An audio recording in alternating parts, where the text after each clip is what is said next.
All right, Shalom. This is Osmond. First and foremost, I want to say call Halayim, Yahweh, Ba'ashem, Yahweh Shai, Ba'ashem, Harakah Kadash. Double honors to the apostles and elders of Great Millstone, and salutations to Bakiyar, scattered throughout the four corners of the earth. As always, it's an honor and privilege to continue to do this work. Now, if you heard it amongst the much news going on in recently, past few days, um, you hear about you heard about the whole George Floyd, and you hearing about certain places in the economy reopening and this, that, and the third. But something that's kind of swept under the rug is the extent of the executive order that Donald J. Trump just signed into law, which deals with social media platforms. So this is blacklistednews.com. It says executive order set to make social media platforms liable for their users' posts.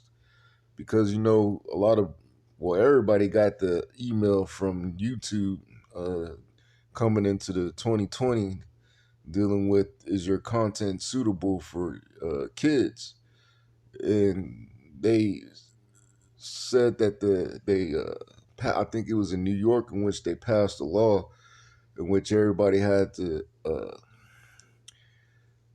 make it known what their target audience was, unless they'll either get banned or face a fine or something to that nature. Well, this is all leading up to the famine of the word, because, a lot of these, let alone small and large businesses, they don't want to be held reliable for anything or liable. Neither do these tech companies, man, that have these different websites like Google, which YouTube is a part of that umbrella, and Twitter, Snapchat, any other media outlet as well, So one of the big things that is one of the most controversial is the Israelites, man. And you know damn well that YouTube doesn't want to be held liable for the word of the Yahweh Ba'ashem Yahweh Shai. It says executive order set to make social media platforms liable for their users' posts. Get ready for a whole new wave of censorship. Which this is all part of the devil being sly, man. Really trying to get us up off the streets. Let me just find.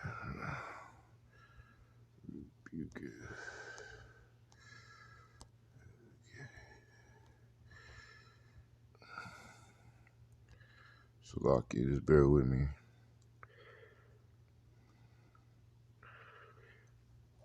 Yeah, this is Amos chapter 5 verse 11. It says, they hate him that rebuketh in the gate, and they abhorred him that speaketh uprightly.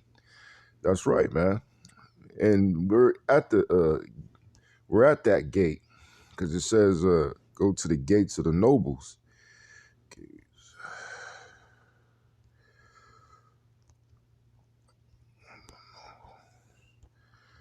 Which has all been started first and foremost with the apostles and elders of Great Millstone.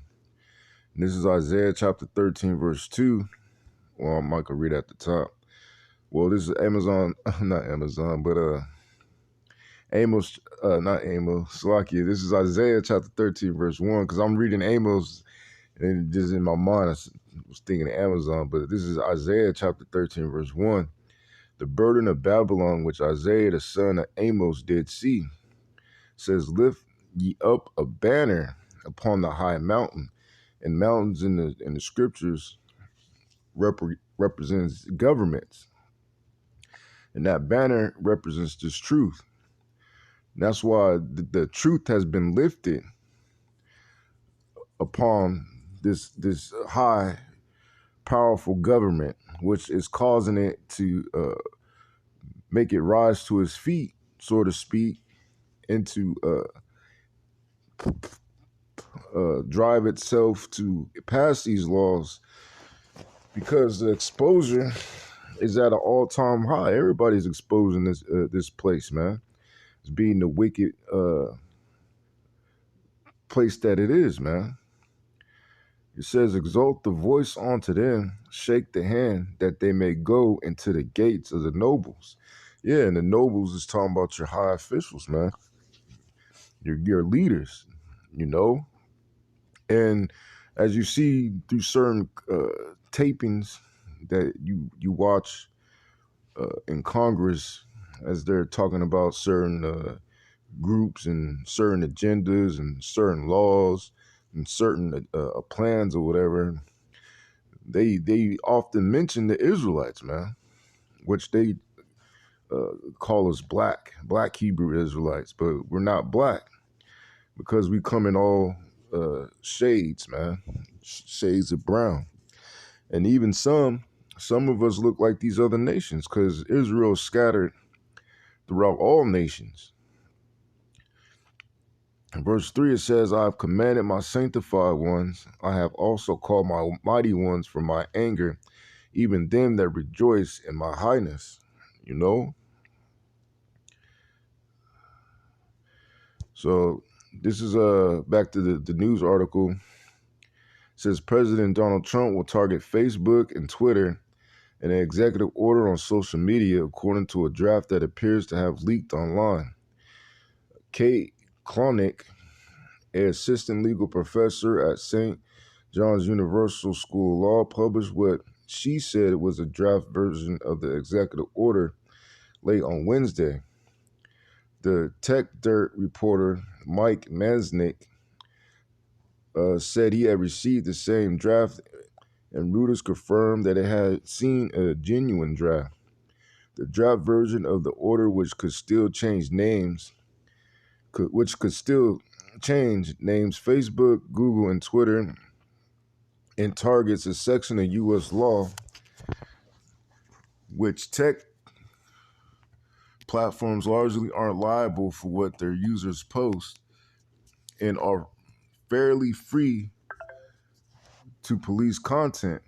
Trump is expected to sign such an order on Thursday. Specifically, the order would ask the Federal Communications Commission to examine those regulations under Section 230 of the Communications Decency Act and to look at whether platforms' actions to remove or alter users' content should mean they forgo these protections. Any alteration could leave Facebook, Twitter, or other platforms open to more lawsuits. The Wall Street Journal noted the threat of an executive order followed a dispute between Trump and Twitter this week after the platform added fact-checking links to the president's tweets about mail-in ballots. Trump had claimed without evidence that mail-in ballots were substantially fraudulent and would result in a rigged election. After Twitter added the fact-checking links, Trump accused the platform of interfering in the 2020 election and of completely stifling free speech. The order posted by Klonick says that online platforms are engaging in selective censorship that is hurting our national discourse. Read more of the article.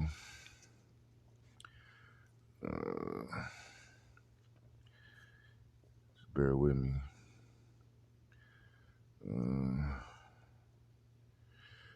It says tens of thousands of Americans have reported, among other troubling behaviors, online platforms flagging content as inappropriate, even though it does not violate any stated terms of service, making unannounced and unexplained changes to policies that have the effect of disfavoring certain viewpoints and deleting content and entire accounts with no warning, no rationale, and no recourse, it says.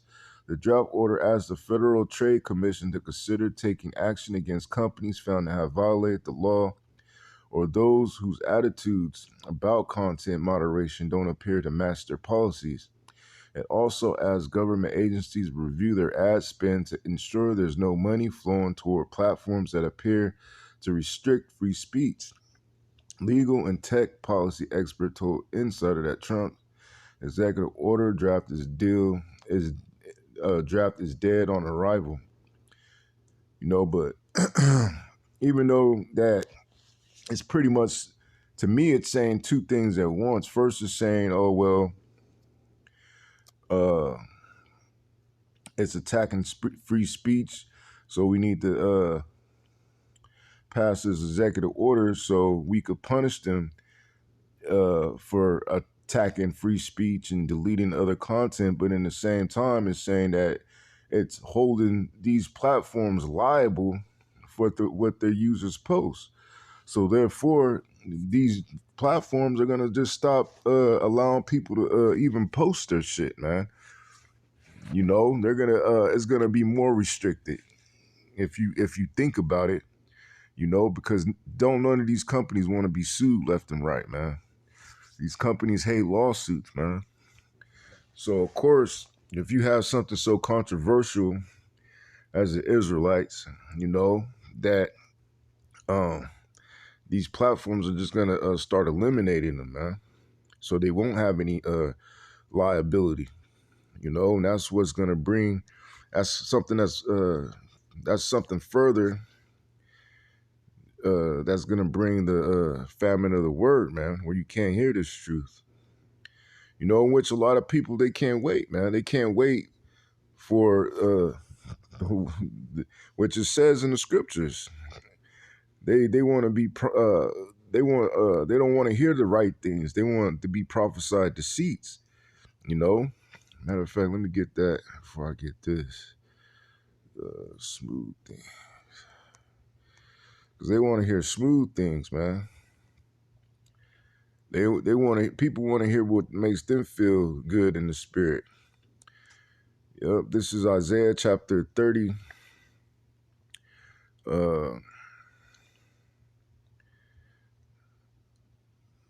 I'm gonna start at verse 8. Isaiah chapter 30, verse 8. Now go, write it before them in a table, and note it in a book, that it may be for the time to come forever and ever. That this is a rebellious people, lying children that will not hear the law of Yahweh. And that's the majority of Jake, man. It says, would say to the seers, because prophets were called seers originally. It says, see not unto the prophets, prophesy not unto us right things, speak unto us smooth things, prophesy deceits. And that's why you always see a bigger following with these false prophets, man. Everybody will love more so a false prophet than they will love a prophet that is telling you the truth. That's why Paul, I believe it was Paul, he said, have I became your enemy because I tell you the truth? He didn't say, have I became your friend because I tell you a lie? And that's what people want. They want to be friends with liars and the wicked, because they're all the same too. This is Amos chapter 8, verse 11. It says, behold, the days come, saith Yahweh the Most High, that I will send a famine in the land, not a famine of bread, nor a thirst for water, but of hearing the words of Yahweh. And that day is fastly approaching, man. You ain't gonna see men on the corner of the streets, which you got a taste of that the past 2 or 3 months, man, when they instituted a shelter in place.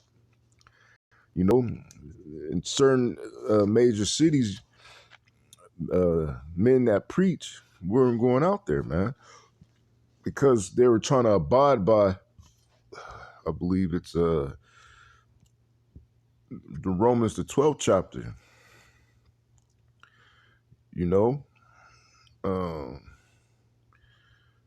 or it might be 13. Yep, this is Romans chapter 13, verse 1. It says, let every soul be subject unto the higher powers. Now, the powers is the United States government or the local government or the state government, so on and so forth. Says, for there is no power but of the Most High, because the Most High implemented all these governments, man. Right? Says the powers that be or the powers that be are ordained of the Most High. Whosoever therefore resisteth the power resisteth the ordinance of the Most High, and they that resist shall receive to themselves damnation. You know? So I'm gonna keep going. It says, for rulers are not a terror to good works, but to the evil. Wilt thou then not be afraid of the power? Do that which is good, and thou shalt have praise of the same. Yeah, so you got to pretty much do what this government tells you to do, as far as, shelter in place, this, that, and the third. But when it comes to the market of beasts, you're supposed to reject that, because Yahweh Ba'ashem Yahshua already commanded you to, So you got to follow the scriptures as the scriptures say, not at your own heart, man. But going back to Amos 8 and 11, it says, behold, the days come, saith Yahweh the Most High, that I will send a famine in the land, not a famine of bread, nor a thirst for water, but a hearing the words of Yahweh. And they shall wander from sea to sea, and from the north even to the east. They shall run to and fro to seek the word of Yahweh, and shall not find it. In that day shall the fair virgins and young men faint for thirst. They that swear by the sin of Samaria, and say, thy power, O Dan, liveth, and the manner of Beersheba liveth, even they shall fall and never rise up again. Yeah, man, because, hey, this is going back to the 10 virgins. 5 were wise and 5 were foolish, man. The ones that have their lights trimmed, have their lights burning, shining, they're going to be good, man, because it says wisdom and knowledge is going to be your stability. And all those that don't have their lamps trimmed, they're going to be caught out there because they ain't going to know what to do, and they're not going to be protected. So with that, I hope at least one brother of the elect was edified. I'm going to say shalom.